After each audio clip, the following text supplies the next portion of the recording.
Ya miarabantsika rehetra dia androantsika hiresaka manokana indray ny momba ny atao hoe finoana ny fitombon'izany finoana marina ao anatintsika izany. Jesosy rehefa nanazava an'io dia nanao fanoharana anankitelo izy momba an'izy io. Ny fanoharana voalohany dia ny fanoharana momba ny talenta. Nisy tompom-bola ozy izy nanome talenta dia nisy nomeny talenta 5, talenta 3, talenta 2, talenta 1. Dia ny sasany ozy izy na hinampitombo anazy, dia ny sasany ozy izy nisy anankiray kosa ozy izy nalevony fotsiny le izy. Dia ohatran'izany ihany koa ny parabolan'i Jesosy anankiray momba ny famafazany, parabole du semeur zany dia manazava izy hoe namafy ny mpamafy ozy izy nivoaka, namafy ny mpamafy dia nisy naniry, nisy voafafy teny an-talambe dia avy nivorona dia tonga dia nohaniny. Nisy voafafy tany anatin'ny tsilo dia rehefa naniry rehefa avy eo dia tratran'ny fiaya iny zao tontolo zao dia tsy nitombo fa voatery tao anaty tsilo tao. Nisy ny sasany ozy izy nafafy teny amin'ny vatolampy dia naniry le izy saingy tsy lalipaka fa rehefa avy eo dia na ohatran'ny hoe namelana be dia satria tsy lalipaka dia naveo dia maty ho azy rehefa tratran'ny masoandro. Dia nisy ozy izy ny namafy teny amin'ny tany tsara ary dia namoa be izy. Tahak'izany ihany koa ny parabola izay azavain'i Jesosy.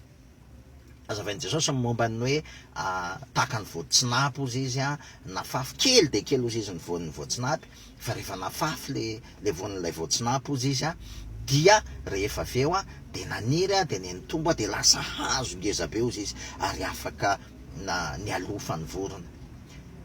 Inona ny tian'i Jesosy tenenina amin'izany? Io finoana io havana, io finoana io dia tahaka ny voy izy io izay afafy. Itsika rehefa niny ny asa-pamonjen'i Kristy, rehefa nanaiky ny asa-pamonjen'i Kristy, nandray ny asa-pamonjen'i Kristy, izany hoe niny fa voavela eloka, niny fa voavelan'i Jesosy Kristy ny eloka teo amin'ny hazo fijaliana taloha ankehitriny aroavy.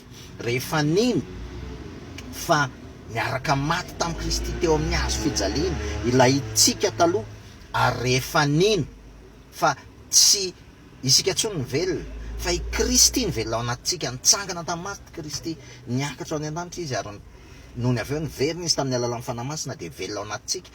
Dia tsy itsika tsony ny velona fa Kristy ny velona ao anatintsika. Ary ozy izy Paoly izay ivelomako amin'ny nofo ankehitriny ozy izy dia ivelomako amin'ny finoana ny zanak'Andriamanitra izay efa tia ka nanolotra ny ainy hamonjy ahy. Rehefa mino an'izay rehetra izaytsika dia nateraka indraytsika. Izay le votsy mety loha izay nafafy ao anatintsika. Izay vo zay ry havana, izay ny maniry zay.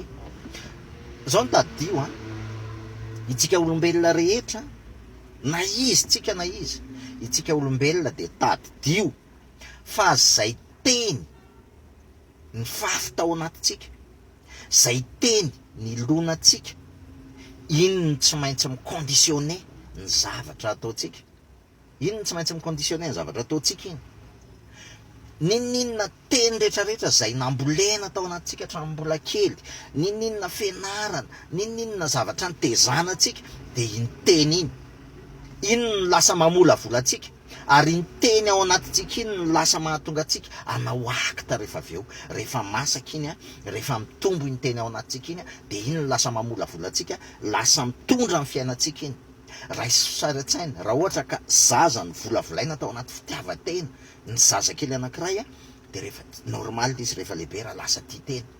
Tsy afaka miova amin'izay satria izay ny nambolena tao anatiny. Raha zaza ny volavolaina tao anatin'ny fanambani-tena, na fanamboni-tena complexe d'infériorité na complexe de supériorité, dia iny no lasa tsy maintsy ho toetrany rehefa lehibe. Ary ny teny rehetrarehetra izay afafy ao anatintsika tsy maintsy maniry izay ny teny ireny. Raha ny tena marina izany, itsika olombelona, le fitenenana hoe tsika manana safidy, manana zao, afaka misafidy izay zavatra tokony ataontsika. Raha ny tena marina dia diso izay, fa ny tena marina dia izao: izay zavatra rehetra nambolenao, izay zavatra rehetra nambolen'ny fiarahamonina tao anatinao, izay zavatra rehetrarehetra ny kolokolony ny ray aman-dreny sy ny kolokolony ny fiarahamonina anao ka nampidirina tao anaty sainao de tafalatsaka ao anaty fonao ireny zavatra ireny tsy maintsy iseho eo amin'ny fiainanao rehefa lehibe anao. Ireny zavatra ireny no lasa fomba fiatrehanao ny fiainanao eo amin'ny tontolo misy anao. Tsy maintsy zay ary tadio fa ny teny no manetsika atsika olombelona. Tsy maintsy misy zavatra ao anatintsika ao manetsika atsika, de reny zavatra nambolena rehetrarehetra reny ao anatintsika reny no manetsika atsika reny. Zany mahatonga antsika samy hafa daholo ny comportementsika eo anatrehany zavatra anankiray, satria misy zavatra nambolena tao anatintsika, misy zavatra nikolokoloina tao anatintsika, misy zavatra nasaina ny banjintsika teo amin'ny fiainantsika, misy zavatra nasaina ny banjintsika rehefa nizarina ny zaza hifaninana hatramin'ny mbola kely ohatra, nizarina ny zaza hifaninana, nizarina ny zaza nikapohana ny zaza rehefa tsy voalohany, niforsena izy, niterena izy, de tadio tsara. Fa rehefa lehibe ianao de lasa ho tia mifaninana amin'ny hafa, ho tia mampitatena amin'ny hafa, ho tia milahatra amin'ny hafa. Zany no lasa tsy maintsy ho fiainanao satria zay no nambolena tao anatinao. Zao nefa ry havana, io zavatra io de tena principen'Andriamanitra io, fa nalainy devoly tahaka. Principen'Andriamanitra ny mamboly ny teniny ao anatinao. Zany no mahatonga ny teny any amin'ny lalàna no sesa miteny hoe ny teny kosa izy de soraty eny amin'ny tolàna baravaranao izy ataovy eo amin'ny andronao, ataovy eny amin'ny tananao, satria ny tenin'Andriamanitra no afaka mamola volantsika. Ny tenin'Andriamanitra no afaka manova ny ao anatin'ny saitsika sy ny ao anatin'ny fotsika.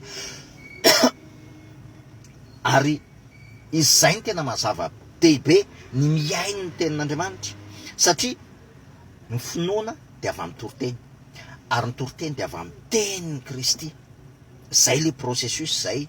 Tsisy finoana ao anatinao raha tsy maheno tenin'Andriamanitra ianao, ary tsy maniry ao anatinao io teny io raha tsy kolokoloinao amin'ny alalan'ny fibanjinana ny asa-pamonjen'i Kristy. Zay ny fanondrahana ny vo, mibanjina mandrakariva ny asa-pamonjen'i Kristy, arakaraky ny banjinantsika ny asa-pamonjen'i Kristy, arakarak'izay ny mampaniry an'ilay teny ao anatin'ny fotsika.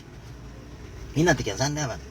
Tadio tsara zany, fa ny teny rehefa heninao, lay finoana, lay vo tsy mety lo dia vokatry ny asa-pamonjen'i Kristy. Zay le vo tsy mety lo zay ao amin'ny fanahy zay.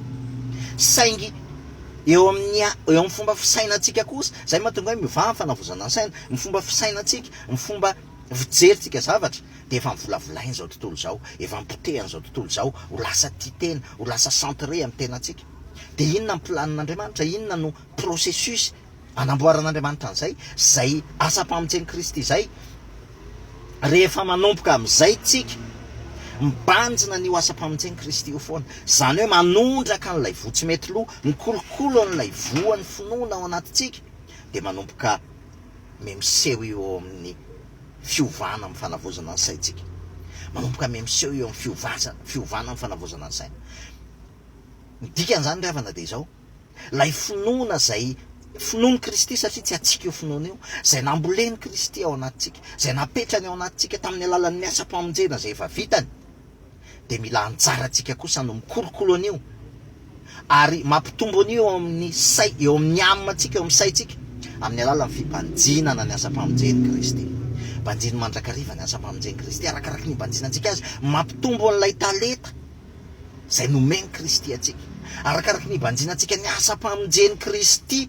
Tadio zany arakaraky ny ifantohatsika mandrakarivany amin'ny asa-pamonjen'i Kristy no mahatonga ny fotsika ho tanolona ka handray an'izany teny zany. Rehefa tsy mibanjina ny asa-pamonjen'i Kristy tsika, fa ny zavatra ny tontolo hita maso, ny zavany-tebiteby, ny tahotra ny olona, tsy nizatra ohatran'izany ny banjintsika isan'andro eo, de tadio fa tahaka ny vo afafy eny amin'ny tany feno tsilo zany, tahaka an'izany.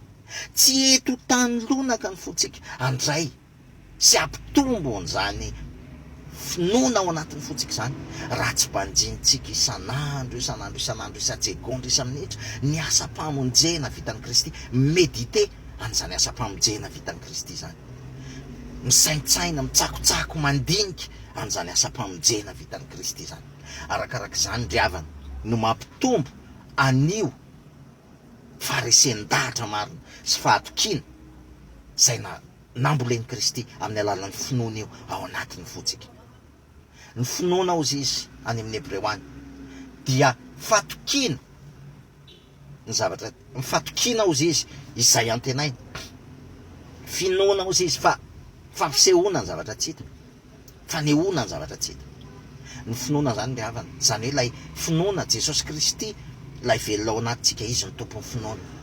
Zany mahatonga hoe mibanjina ny Jesosy Kristy tompon'ny finoantsika sy mpanefa azy. Ny finoana dia namboleny Jesosy Kristy ao amin'ny fanahy, ao anatin'ny fanahintsika. Fa saingy izao kosa anjarantsika rehefa tena mibanjina ny asa-pamonjeny Kristy io tsika, dia miseho amintsika izay fatokina, lasa fatokina ny isehoana eo amintsika, lasa matoky ny asa-pamonjeny Kristy tsika, mitombo ao anatintsika izany fatokina ny asa-pamonjeny Kristy izany. Ary indrindraindrindra maneho démonstration de ce que l'on ne voit pas ozy izy amin'ny teny frantsay, lasa satsika maneho an'izany finoana zany, satria ny oloko marina ozy izy ny tenin'Andriamanitra dia velon'ny finoana.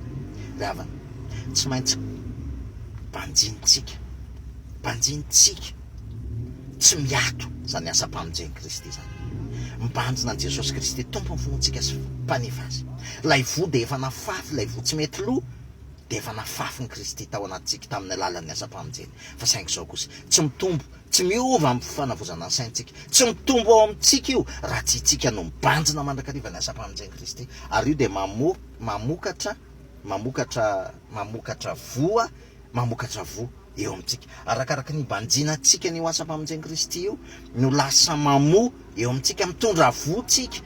Rehefa mibanjina ny Kristy tsika dia mitondra vo, zay no izy mitondra votsika. Tadio tsara fa tahaka ny vehivavy zay ny vehivavy ane rehefa omena tsironay tsisy eforony iny nataony fa lasa mitombo ao anatin'ny kibo ny zaza.